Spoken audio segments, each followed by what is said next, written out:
Deja Vu is a crime sci-fi movie in which we watch an ATF agent trying to find who is responsible for a ferry bombing in New Orleans. I like this movie because it was full of suspense and its plot was very interesting and unexpected at many moments. The direction, which was made by Tony Scott, was very good, and he presented very well his main characters while he succeeded on creating a mysterious atmosphere and make the audience feel it. The interpretations of Denzel Washington, who played as Doug Carlin, Jim Caviezel, who played as Carol Orstadt, and Val Kilmer, who played as Agent Priswara, were very good. Deja Vu is one of those intricate action thrillers that requires a bit of faith and attention, but it does it so well. Directed this film, the late, great Tony Scott. Tony Scott committed suicide by jumping off a bridge in 2012. We'll get to that in a minute. First, let's go back in time, as this movie does. Speaking of which, here's all you need to know about Deja Vu's plot in one sentence. The movie opens with a tragedy in the first 5 minutes, and the remaining 121 minutes take our hero on a wild ride to unravel the truth and possibly change it.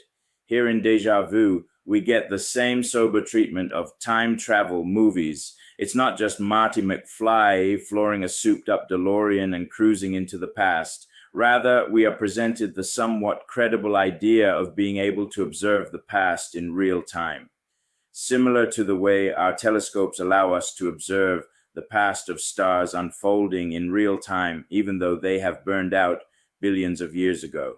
That's about all we get as far as explanations, which I think is good. Nobody wants to spend 15 minutes talking about flux capacitors and stuff when people are about to get killed.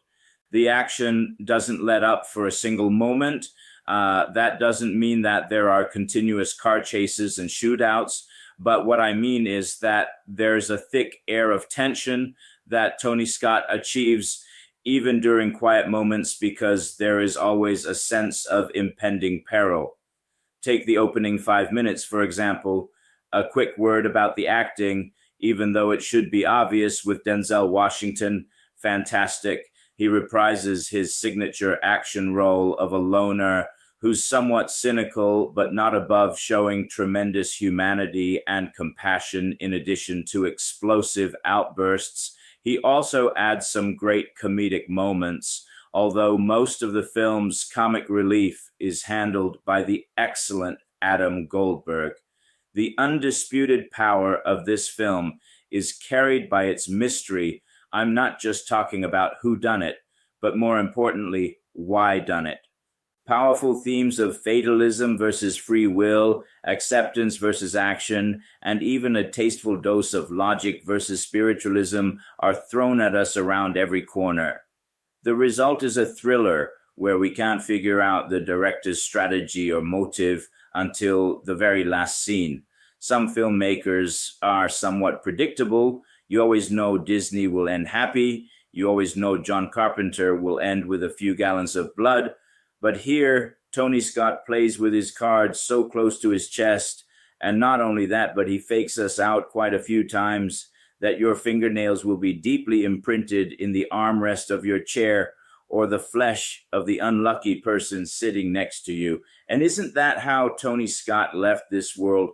An unexplained suicide. Although some family members mentioned a secret battle with cancer, the coroner's official report showed no cancer, no serious medical conditions. The only thing that everyone could agree on was that Tony's leap from the bridge was inexplicable. Who knows, maybe watching this film will give you some insight into the mind of the great director. Perhaps coincidentally, a bridge figures into this movie as a prominent symbol. Who knows, maybe you just wanted to watch a run-of-the-mill action flick with a bunch of good-looking people looking too cool for school. But there's so much more here. Deja Vu will definitely make you do a double take. And with that, I conclude my review of Deja Vu. So if you like my nostalgic movie reviews, please leave a like and don't forget to subscribe my channel. See you on the next video. Goodbye.